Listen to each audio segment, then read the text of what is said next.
மூஞ்சி மொத்தம் மசிராக வச்சுக்கிறேன்.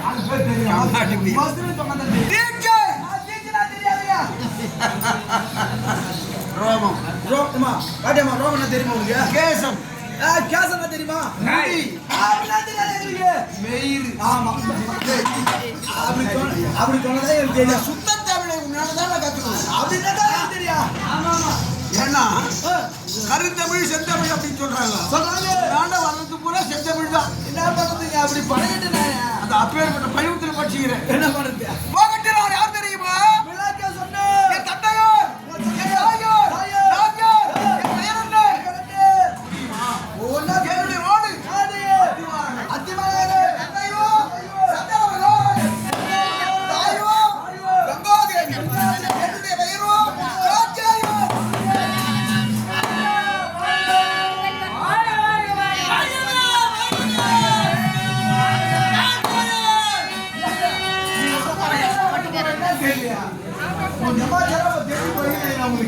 என்னுடைய ராமஜாயம் காங்கேயர் என்ற பெயரோடு இருந்தாரோ எனக்கு பின்பாச்சாரி என்ற பட்டம் எப்படி கிடைத்தது?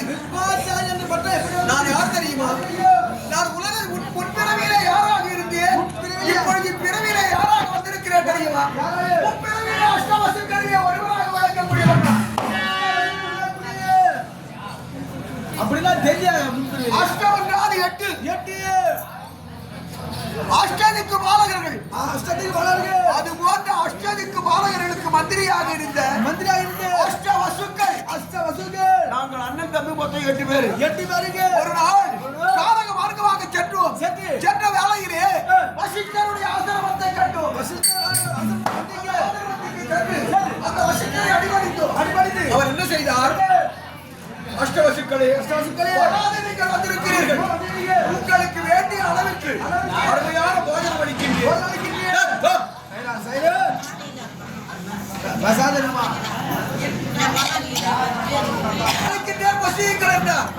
நாங்க என்ன எண்ணினோம்? காட்டிலே இருக்கக்கூடிய வயாபுரி அல்லவா இவர்? காய்கறி தான் முடிக்க போறேன். காய்கறி தான் அப்படி என்று அமர்ந்து மனதிலே என்ன நினைக்கிறோமோ, நீ மனதிலே என்ன நினைக்கிறீங்களோ அறுசுவையான போஜனத்தை வடித்தார். அறுசுவை போஜனம் கொடுத்து அந்த வசிஷ்டர் அந்த போஜனத்தை வசித்து கிரகமடைந்து மனைவியாக விளக்கக்கூடியவர்கள்.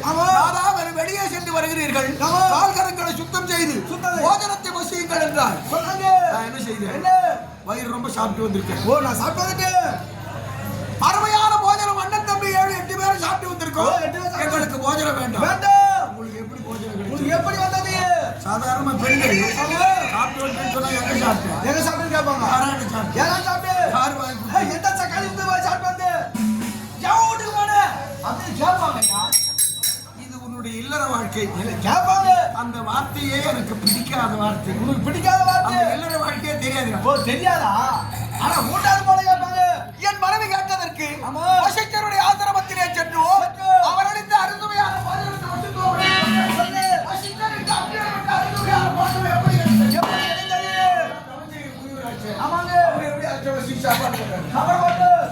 அவர் என்ன செய்தார்?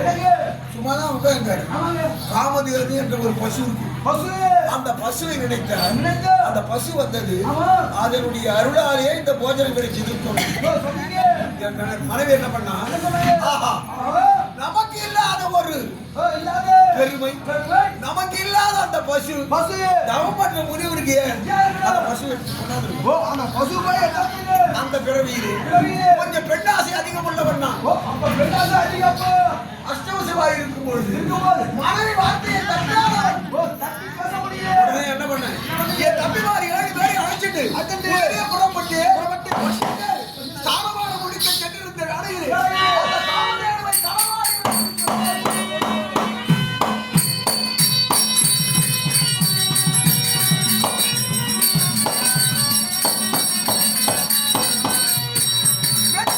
மனைவி வார்த்தை கேட்டு காமதேவன் களவாடி உடனே வசிஷ்டர் வந்தார். யாரத்தால் அறிந்தார்?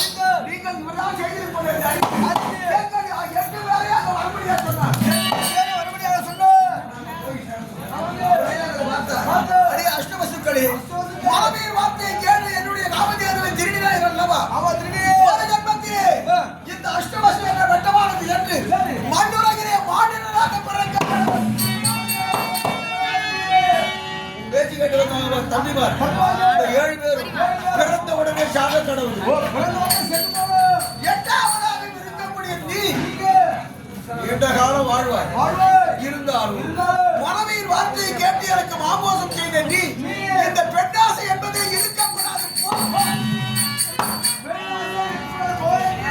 சாபத்தை கொடுத்து மறுபடியும் வந்து மண்ணுலகிலே கங்கா தேவிக்கு சந்திர மகாராஜருக்கு எனக்கு முன்னே என் தம்பிமார் 7 பேர் பிறந்தார்கள். 7 பேர் பிறந்தாங்க. எல்லாரும் பிறந்த உடனே எங்க அம்மா ஆத்துல போட்டாங்க. தூக்கி போட்டு எட்டாவது பிறந்து என்னை விட்டு எங்க அம்மா பிரிந்தார். என் தந்தை மறுமணம் செய்ய ஆசைப்பட்டார். இதுவரையில் என் பேரு காங்கேயன். இதுக்கு மேல்தான் பீஷ்மர். என் சிற்றன்னையாக விளங்கக்கூடிய பரிமளகத்தி அம்மனிடத்திலே சென்று எல்லாருக்கும் அப்பா என்ன அப்பா கல்யாணம் போற பிள்ளைக்கு புள்ள கல்யாணம் அப்பா தான் பிள்ளைக்கு திருமணம் செய்து வைப்பார் பெண்ணை தேடி. என் வாழ்க்கையில் அதுவல்ல. எங்க அப்பாவுக்கு நான் கல்யாணம் பண்ணி வச்சேன். நீங்க போய் எப்படி உங்க அப்பா கல்யாணம் பண்ணணும் ஐயா? அதாடா விதி. என் தந்தையோ கங்கா தேவியை விட்டு பிரிந்த கண்ட உடனே அவள் மீது மோகம் கொண்டார். அவள் மீது மோகம் கொண்ட அவர் அந்த பெண்ணையே நினைத்து உருகுகிறார். அவர் தந்தையிடத்திலே கேட்டிருக்கிறார். அவர் என்ன சொன்னார்ன்னு எனக்கு தெரியாது. இதை மந்திரி மூலம் அறிந்தால் தந்தையின் துயரை தீர்க்க வேண்டும் என்று நானே சென்று அந்த மறைவனகத்தி அம்மையாருடைய தந்தையாரிடத்திலே சென்று வாவார்த்தை ஆடும் பொழுது ஏன் காங்கேயா நீயும் அரசு குலத்திலே பிறந்தவன். சந்தன மகாராஜனுடைய ஒரே பிள்ளை. நாளை ஒரு காலத்தில் என் பெண்ணை கொடுக்குறேன். என் பெண்ணு கர்ப்பத்தில் ஒரு பிள்ளை பிறகுது. நீ இருக்க உன் பிள்ளைக்கு உனக்கு அரசு பட்டம் கிடைக்குமா? என் பிள்ளைக்கு கிடைக்குமா? இரண்டாவது வந்து என் பிள்ளைக்கு அரசு பட்டம் கிடைக்குமா? அப்படி என்று சொன்ன உடனே என் தந்தைக்காக வரைந்து ஐயா மீனவகுல தலைவரே உன் மகளாக விளங்கக்கூடிய மச்சகத்தி என்று சொல்லக்கூடிய அம்மையாரை என் தந்தைக்கு கொடுப்பதே. ஆனா இது முதற்கொண்டு திருமணம் இந்த பெண்ணாசை என்பதே என் மனதில் வராது. இதுவே பீஷ்மம் என்று சொல்லக்கூடிய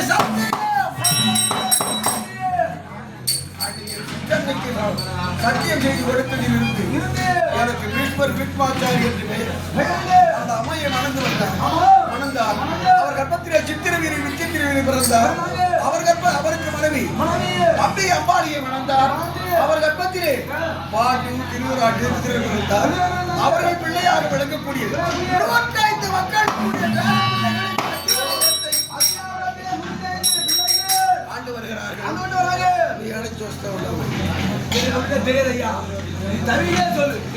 என்ன வேலையா வந்திருக்க? என் பேரன் நேற்று கடவுளுடைய வார்த்தை கிட்ட கேட்க சபை உண்டு நடனம் என்று சொன்னவன் வரத்தில் இருக்கானா? ஏதோ வேலையா இருக்கும் கூட இருக்கானா?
வார்த்தையை கேட்காமல் சுகத்தோடு வாழ்ந்திருப்பாய். ஐயா என்னமோ நீ சொல்லி நான் கேமரா பேசி கேட்காது அதுதான் உதவுறது.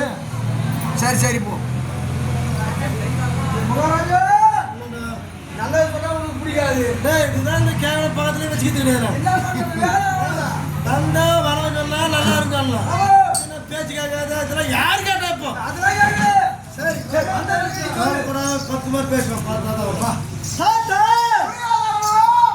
என் அருமை தாத்தா அவர்களே, என்னுடைய ஆசை கேட்டவர்களே, நாட்டிலே என்ன நடக்கிறது விளக்கமா தெரியுமா? என்ன நடக்கிறது? அதோ ஜேசிபி அந்த மண்ணு தள்ளிக்குது. நாட்டில் என்ன நடக்குதுங்க? தலைவர் அங்கே போய் நின்று இந்த இருட்டில் மண்ணு வேலை செய்துங்கிறாங்க. ஆமா ஆமா, அது நடந்து கொண்டே இருக்கட்டும். அதை கேட்டு ஜேசிபி மண் தள்ளி கேட்டு நாட்டிலே நடப்பது நிலத்திலே மண்டலத்த வாயராக விளங்கக்கூடிய எம்பெருமானான கண்ணன் ஆனவர் பயனுடைய பேரப்பிள்ளைகளான பாண்டவருக்காக இந்த பேரனிடத்திலே தூதாக வந்தார். உன் பேரப்பிள்ளை பாண்டவரா? அப்ப நானு இந்த பேரனிடத்திலே பத்தி மட்டும் பேசுங்க. சரி அங்கெல்லாம் போவாத. என் பேரனிடத்திலே பாண்டவருக்காக உங்கள் பேரனத்திலே வந்தார். ஆமா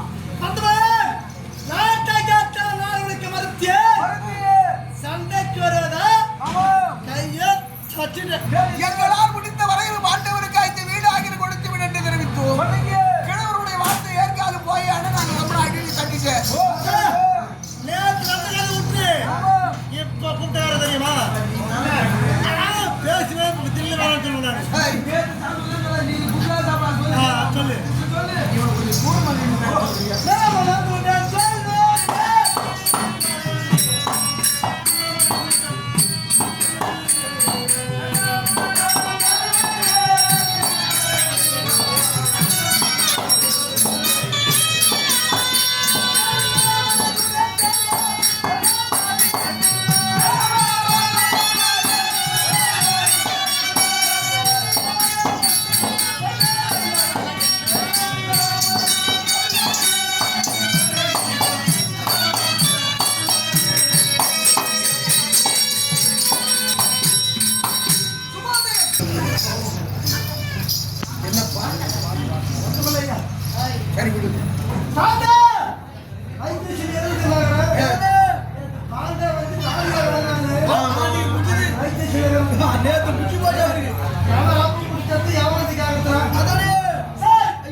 என்ன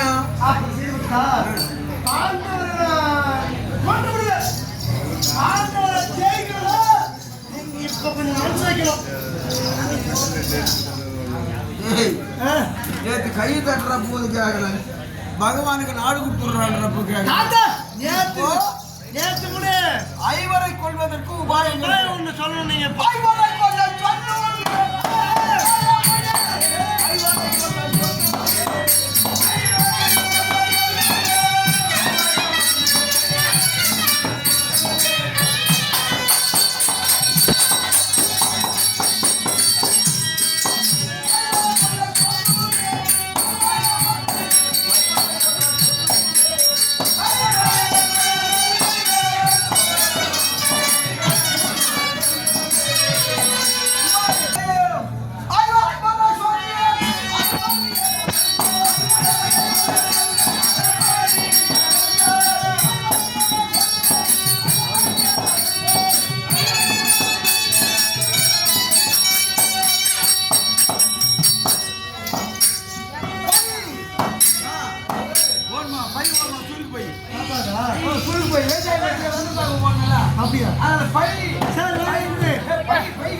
கொள்வதற்கு நான் சொல்லும்படி நடக்க வேண்டும்.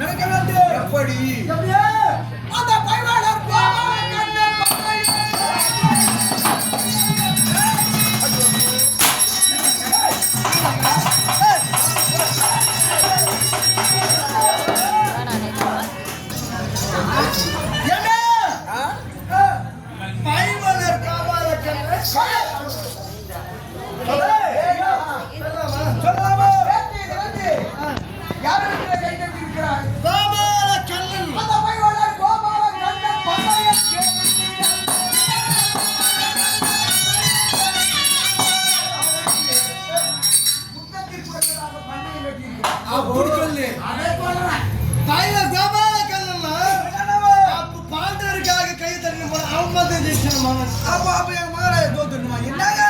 பந்தயத்தை கெளிக்கணும்.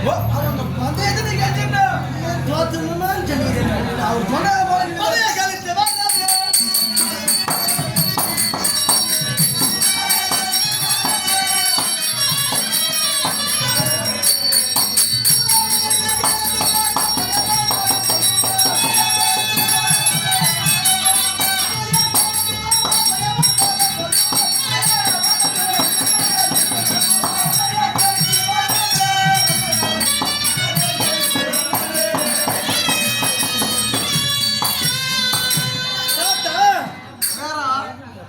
சொல்லுதெல்லாம் எனக்கு விந்தியா இருக்குது.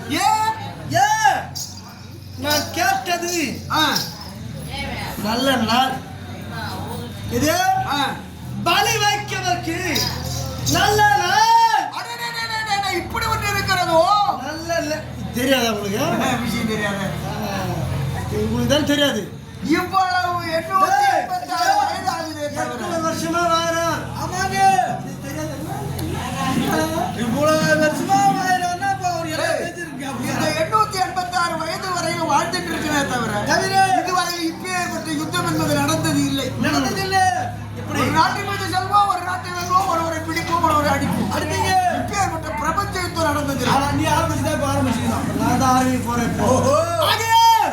பெரிய சண்டை அதற்கு சரியான நாளிலே ஆயுதங்களுக்கு பூஜையை கொடுக்க வேண்டும். பூஜை செய்யணும். காளிகா தேவிக்கு பலி கொடுக்கணும். பலி கொடுக்கணும். அதற்கு நல்ல நாள், நல்ல நேரம். எப்ப செய்யலாம்? நல்ல பலி. பலி எப்படி செய்யலாம்? 1000 வருஷமா இருக்கிறீங்களா? இந்த சாஸ்திரத்தை பார்த்து சொல்லுங்க.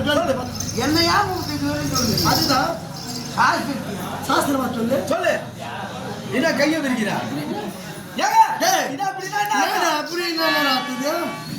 நாடு வேதம் 6 சாஸ்திரம் 18 புராணம் 96 தத்துவம் காவியம் கிரந்தம் இதிகாசம் அத்தனையும் படிச்சிருக்கேன். எல்லாம் படிச்சிருக்கேன். ஜாதகத்தையும் படிச்சிருக்கேன். ஆமா என்ன படிச்சிருக்கேன்? சொல்லு. ஆனா ஒருத்தருக்கு நான் சொன்னதில்லை, ஒருத்தர் எனக்கு கேட்டதில்லை. யாருக்காக சொல்லி அது பலிதமாகி இருந்தால் உனக்கு சொல்லலாம். உனக்கு பலிதமாகும். ஒருவருக்கு சொன்னது இல்லை. என்னை வந்து யாரும் கேட்டதும் இல்லை. நீ வெளியே வந்தது இல்லை. ஆனா படிச்சிருக்கேன். படிச்சுலாம் போயிருக்கா. என்ன ராஜாவாச்சு என்ன யார் சாஸ்திரம் கேட்போம்? அதை உன்னால வந்து யாரு கேட்பாங்க? நாங்களே வர மாட்டோம். இதான் பழமொழி சொன்னாங்க. ஐயோ ஏத்து சொர்க்க கூட்டுக்கு வரவாது சொல்லுவாங்க. அது நதியா படிச்சு என்ன பயன்? அவசரத்துக்கு வராத கல்வி என்னடா கல்வி? என்ன கல்வி? அப்ப தெரியாது உங்களுக்கும்?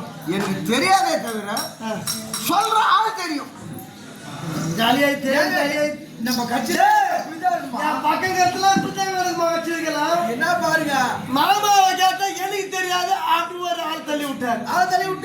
அவரை கூப்பிட்டு இவரை கேட்டாங்க. நான் சொல்றேன் இவங்க சொல்றாரு தெரியாது.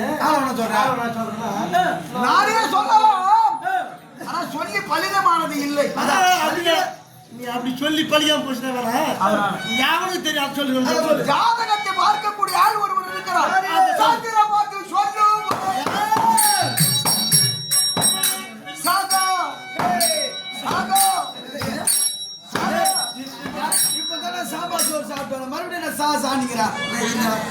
அது சொல்ல சாஸ்திரம் பார்த்து சொல்லுவேன். நான் தியாகத்துக்கு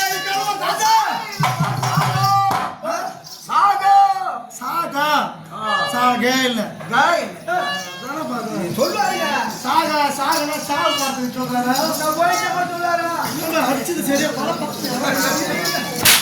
சத்தம் இப்பதான் வருது. சத்தம் வலிக்கின்றதா? அச்சா வலிக்காத இருக்கட்டும். அனுபவப்பட்டதில்லை. இதுக்கப்புறம் அனுபவம் போறது இருக்கு. கொஞ்சம் அதிகமா போச்சுன்னா போறோம். எல்லாம் இப்ப போறோம். கொஞ்சம் சாத்திரம் பார்த்து சொல்லு.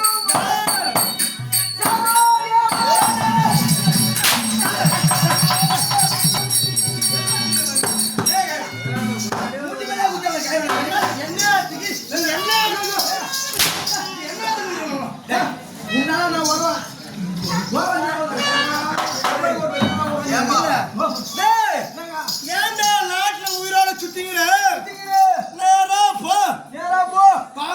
சகாதேவன் அந்த பையனோட போனா புடிச்சுக்குவா குடி புடிச்சுக்கினே நாத்து நடுறாம நட்டுருவாங்க சாவச்சிருவான் சாஸ்திரம் என்பது உலகத்திலே பொது பகையாளிக்கு ஒரு சாஸ்திரம், உறவாளிக்கு ஒரு சாஸ்திரம், நல்லவனுக்கு ஒரு சாஸ்திரம், கெட்டவனுக்கு ஒரு சாஸ்திரம், ஆணுக்கு ஒரு சாஸ்திரம், பெண்ணுக்கு ஒரு சாஸ்திரம் கிடையாது. சாஸ்திரம் உலகத்திலே பொது. சாஸ்திரம் பார்த்து சொல்லும்.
ஐயா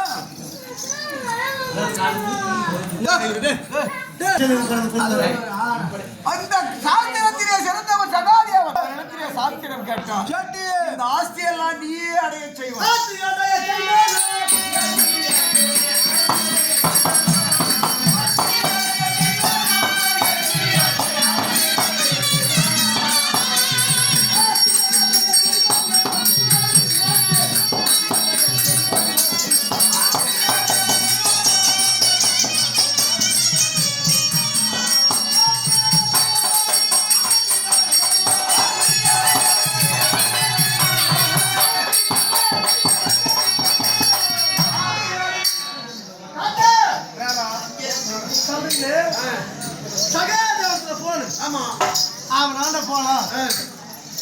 எனக்கு ஆஸ்தி இந்த 56 தேசம் ஆளுபடி செய்வாங்க அப்படி மட்டும் நடந்துச்சு.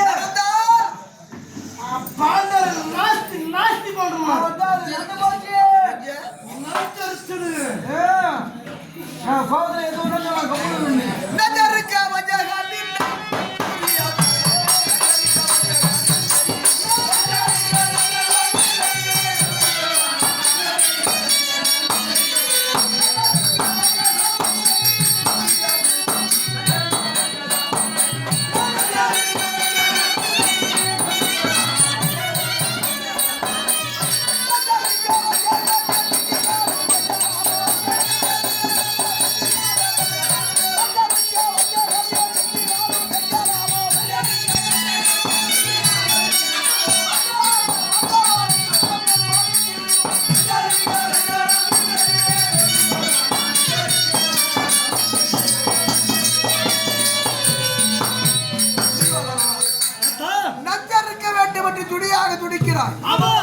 மிஞ்சி விட்டால் சரி, மிஞ்சில நீ கெஞ்சப்படாது.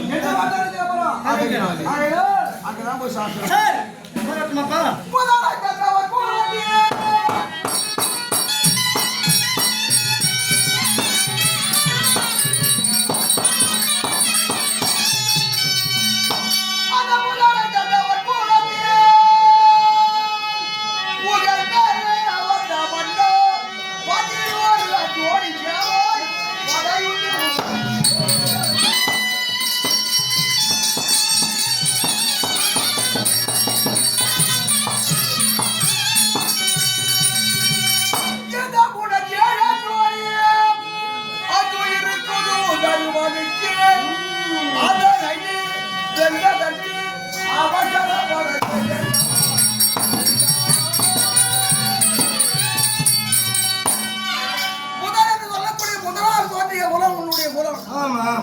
அந்த புதன் குலத்திலே பிறந்த நீ 11 கோடி சாணியை வச்சுட்டு இருக்க.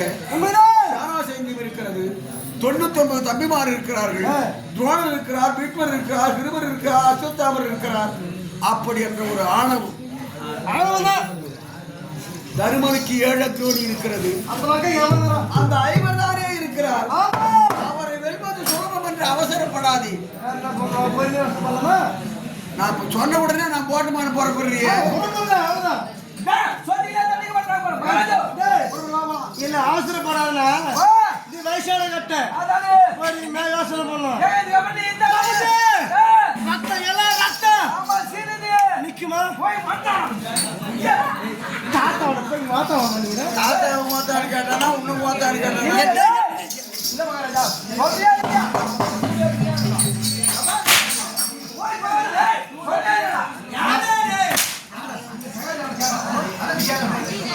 இப்போ எப்படி பார்க்க போகிறாய்?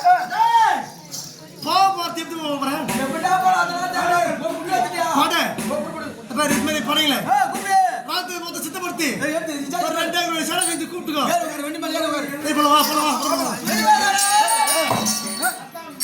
உனக்கும் பாண்டவனுக்கு யுத்தத்துக்கு வருவதாக கை தட்டி விட்டு இருக்கிறார். இப்பொழுது நாளை ஆரம்பமாகுமா நாளனைக்கு ஆரம்பமாகுமா தெரியாது. முத்த முகப்பிலே இருக்கிறீர்கள். இப்பேற்பட்ட வேலையிலே நீ தேறி அறி சேமா சைன்யத்தோடு அந்த உபப்பிரவாதியம் சென்றார். துரியன் அக்கிரமத்திற்கு முத்தத்திற்கு வந்து விட்டார் இப்பொழுதே என்று பாத்தவெல்லாம் வதிப்பான். அந்த 5 பேர் வதிக்கிறான் இல்லை அதான் நாதாரி பையன் உனக்கு நல்லது சொல்லி பழக்க பண்றாடி. நான் அப்படியே பழகிட்டேன். அவன் சொல்றது தப்பு இல்லை. ஏன்னா பாத்துலாம் வதிப்பானா அப்பெல்லாம் வதிக்கிறதுக்கான கை வைக்க சும்மா இருக்கலாம். ஒருவராக செல்லுகிறான். அந்த இடத்தில் நீதி என்றால் எல்லோரும் தலைவடுக்குவார்கள், அநீதி என்றால் அனைவரும் எதிர்ப்பார்கள். யார் எடுத்து பண்றாங்க? இந்த ரதத்துல போறது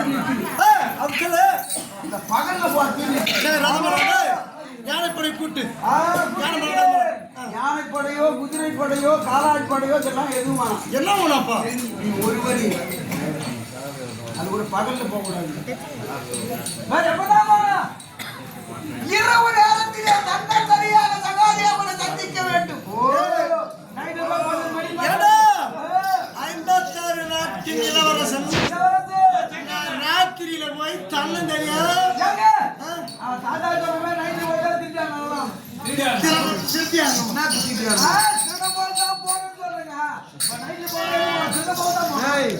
காலம் வந்தா கழுத காலம் கூட பிடிக்கணும்னு ஒரு பழமொழி உச்சிவர் யார் தெரியுமா? வசுதேவர். எப்போ எப்போ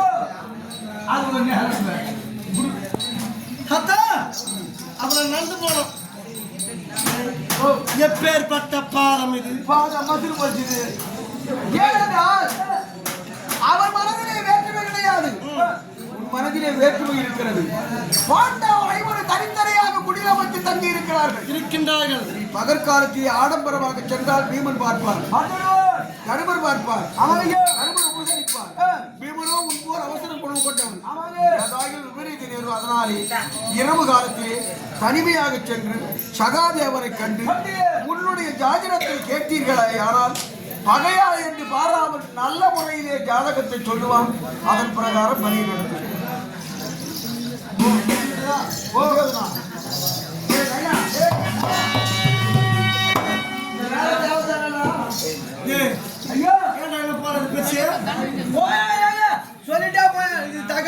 இன்னும் போலன்றப்ப கிளம்பிடுறது நல்லது. இதுக்கு மேல இருந்தா கைவிட தள்ளுறான்னு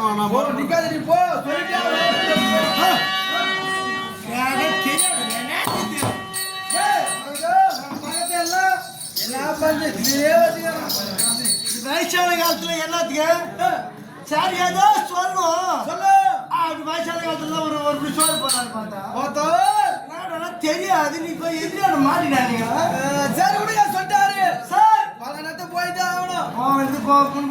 முடிவாய் போஸ் நாட்டு யாராமண்ணா வீட்டுல உட்காந்து ஆகுமா? அது எப்படிங்க? நான் சுத்தினாதான் அதெல்லாம் மொத்தம் சரி வாங்கணும். ஐயோ எங்க போறீங்க?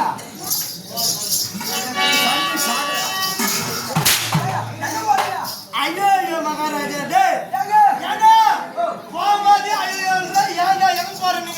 நடக்க மாட்டாது. ஒரே அது எப்படி எப்படியா நடக்குங்க. திருமணம் ஆகாத முன்ன பார்த்தா தாய் தந்தையில சொல்லிட்டு போறீங்க. உண்மைதான். அது எப்படின்னா ஒண்ணு இருக்கும். சரி ஜெயமாவா ஜெயலலிதா சொல்லணுன்ற அதுவும் சேர்த்தா மனைவியை கொண்டு போங்க. போற இடம் எதிரி இடம் நல்லது கெட்டது எனக்கு தெரியாது என்ன பண்ணல எப்படி ஒரு போட்டு வார்த்தை சொல்லி விட்டு போற முடிவாயிட்டு போச்சு. உனக்கு கொடுமா பாட்டியம்மா வந்தா நடுநடு போதா தாத்தா சொல்லிட்டு போறே இல்லையா சோறு அங்க ஆகி வந்து சாப்பிட்டு உட்காந்து முடிஞ்சு பேசுறேன் பாட்டியா